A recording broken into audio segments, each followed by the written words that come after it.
Welcome to the Kim D Snyder Show, episode number 164. I'm a business leader, owner, and executive, and I do a daily journal in hopes that it'll save you time and headache from the lessons that I have for that day. Today I want to talk about the Taco Bell pricing and how you can use that, or at least look at it for your business model and see if it makes sense.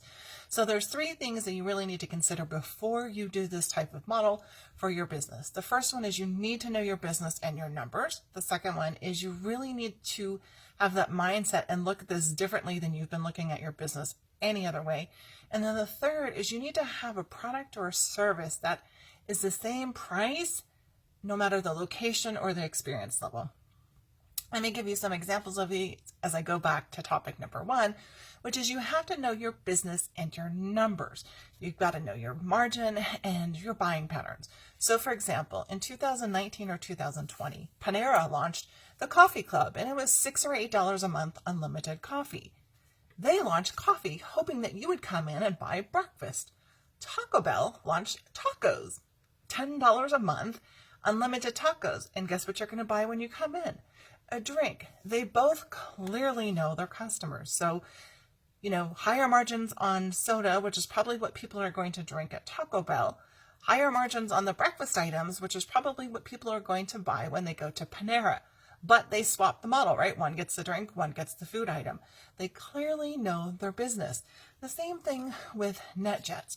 Private travel, limited routes, but they know their business. So it's almost like a niche of airlines where the airlines couldn't touch it because the airline model is totally different. But you could take a traditional model and see if you could make it much more niche and specific.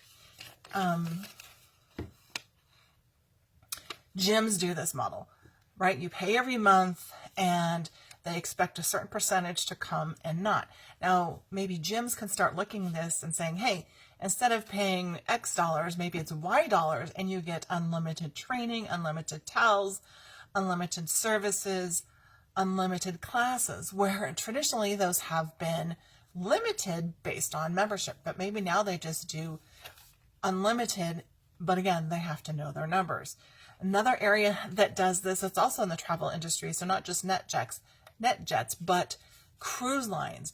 Cruise lines will do this for drinks. Well, first, the traditional cruise is you buy the package price, you get the food, and they know, again, what people are going to eat.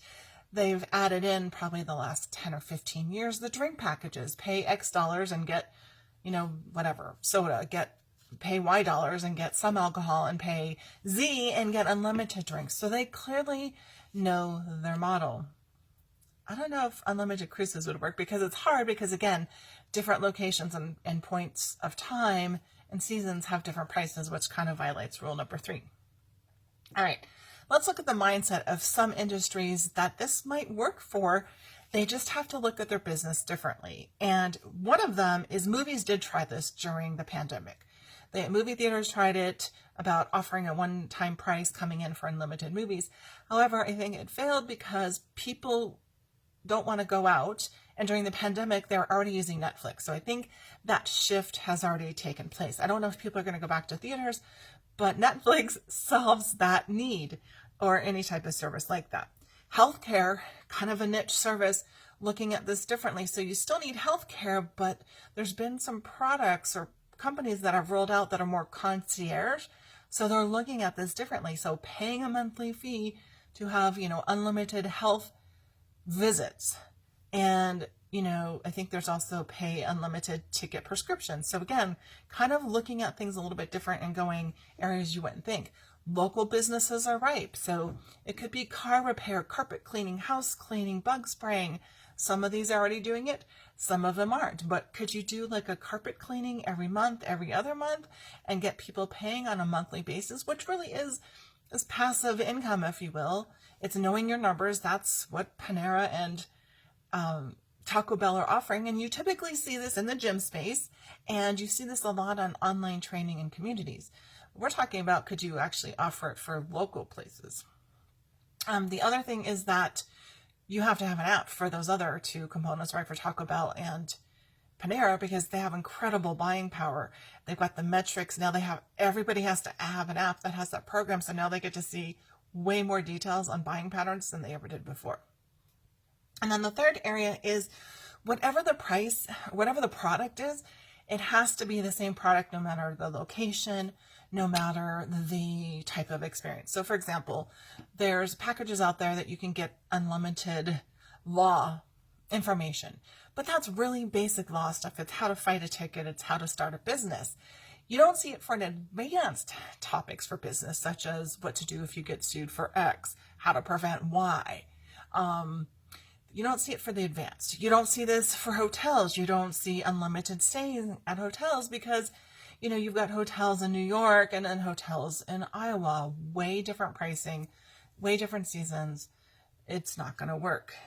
Universities, this could work for universities if they go to the online model and offer unlimited online. And this actually might be a really good idea for them because it would help close their cash flow gap where they need it because they can't have as many kids on campus anymore. So this actually might offer a really good hybrid for them.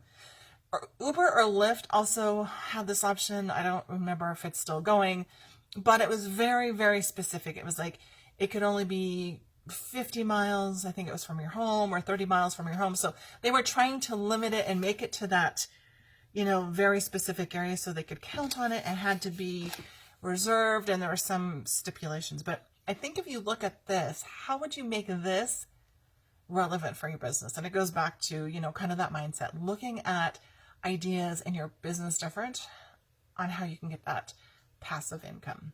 For the show notes for this episode, go to kimdsnyder.com/164.